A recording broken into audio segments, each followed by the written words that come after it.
তো ভারী সমস্যা করে যখন তখন দিয়ে দিচ্ছে এগুলো।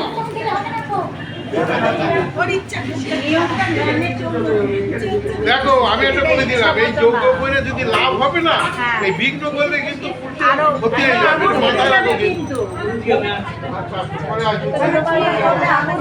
মাথায় রাখো,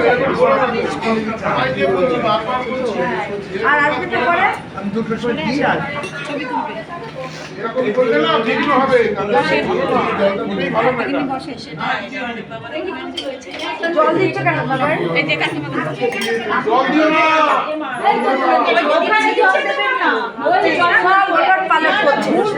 জল দিও না, হাতটা ঘোলাও কেন? আমি জল তো বুঝতে গেলি না, আমি